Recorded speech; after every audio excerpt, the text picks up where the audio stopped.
So now we are back on the ironing station, and now I show you how to get the facing on the other side. And now you see on the flat what you have done here with your tape. See, that's where the cloth can go in, and there you have your 3 8 centimeter long squares, rectangles, to hold it all down. So you do that in 2 steps. First, you iron it over. You just push it outwards. Again, like I said earlier, that's not ironing clothing. That is physical pressing outwards. So you do that, and then you do the same on this side. You press it out. All you want is a flat, you want it flat here in that seam. Like so. And then we turn it to the other side. We come on this side now. And now, when you bring it over, you see here, you see I'm bringing it over really softly, and you want 1 millimeter of the fabric from the front visible. Do you see that? So you don't want to go totally on the edge. You want to have a little millimeter hanging over from the front. And that avoids that you never see the back on the front. So, and then you put it into shape. And because you have prepared it with flattening it on the front, it's really quite uncomplicated to get that shape right now. See, that didn't take us a lot of strength. And now you need to get, that goes better from this side, you need to fold this under. See, just by so much. What's that? That's just under 1 centimeter, say. So basically it's the smallest amount you get under without, well, taking a long time to do it, you know. You always prepare a bit, and then you follow with the iron. If it gets a bit hot, then you stand it back up, prepare a bit further. You can, what they call, finger press it, because see, I have the steam on, so the steam makes this all a bit damp, and if the underground is a bit damp, the finger pressing works actually quite good.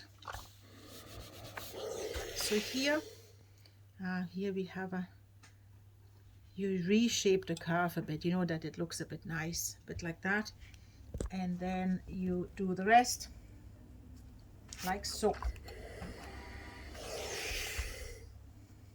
So that it, you know, just looks okay. I always say, if you go in a well-known department store and buy a ready-made apron, then you will not bat an eyelid if the corners or the curves are a bit squint, and if you do your own, you're a lot more critical. So that will do us fine. And then we do exactly the same on the other side. Oh yes, and we just put a few pins in it.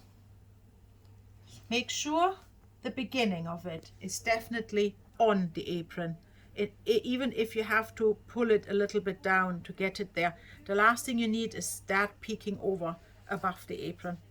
So just pin it a little bit down every now and then. I have my hands underneath, and the pin physically kind of pokes in my finger and then comes back up, and that's how I make sure that the pin has made its way through all the layers. Here's your extension. See, nobody ever will look at that again, but it gives you enough fabric to get your 2 side hems done, and to make sure that no bit of the apron has any raw edges showing. Here we are. So that's it, well prepared for sewing, and it kind of looks professional, doesn't it? Just so that's quite nice. I like sewing if it doesn't kind of look homemade in the end, if it looks quite professional. So I find that extra satisfying. And then you just follow this and nudge it around the curve here. Make sure you have your millimeter looking over of the front fabric.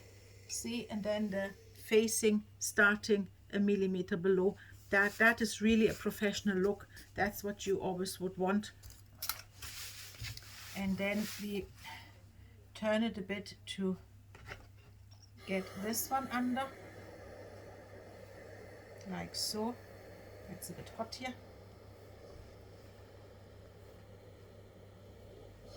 And then we let our poor fingers cool down a bit.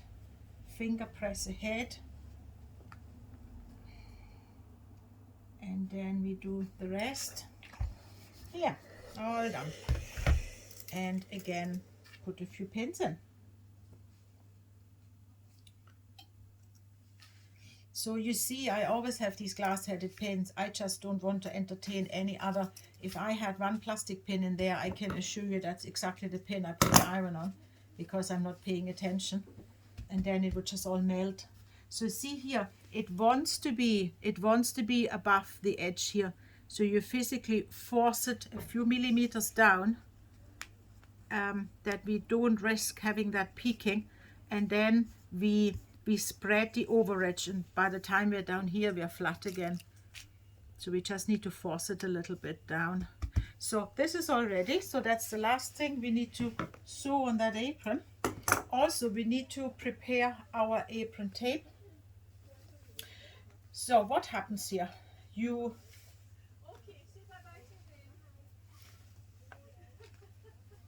That's around your neck, and then you have either leg going through the facing out. We will feed it in. Once this is sewn, we will feed it in.